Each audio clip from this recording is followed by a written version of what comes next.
ये कहानी है अनिल नाम के एक आदमी की, जिनकी उम्र 65 साल हो चुकी थी। वो घर में रहते थे, बड़े गुस्से में रहते थे, बात बात पर चिढ़ते थे और उनका व्यवहार बड़ा अजीब हो गया था। उनके घर वालों को बड़ी चिंता थी कि पिताजी ऐसे क्यों हो गए हैं। फिर एक दिन उनकी बेटी आकर कहने लगी, पापा मेरी गाड़ी खराब हो गई है।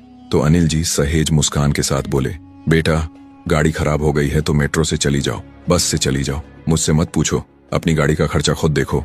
फिर कुछ समय बाद बेटा आया और कहने लगा, पापा मैं इस बार भी टेस्ट में फेल हो गया हूँ, लेकिन आगे जरूर अच्छी पढ़ाई करूंगा। पिताजी बोले, देखो बेटा तुम्हें पता है कि पास होने के लिए कैसे पढ़ना होता है, वैसे पढ़ लोगे तो पास हो जाओगे, वरना अगर फेल हो जाओ तो अगले साल अपनी फीस का खर्चा खुद देख लेना। फिर थोड़ी बाद उनकी पत्नी आई और बोली, सुनो मुझे मायके जाना है। तो अनिल जी बोले, ठीक है जितने दिन जाना है जाओ, रह कर आओ और खुश रहो।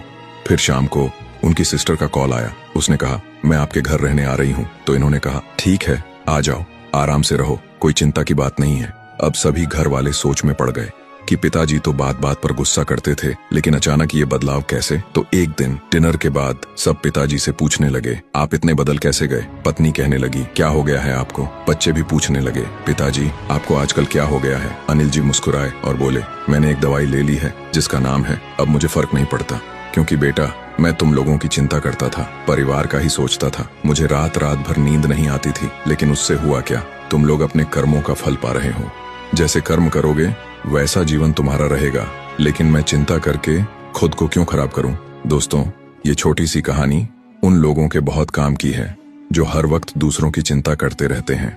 चिंता करने से कुछ नहीं हो सकता, आप बस अपनी राय दे सकते हैं, लेकिन उस राय पर अमल करना नहीं करना ये सामने वाले पर डिपेंड करता है।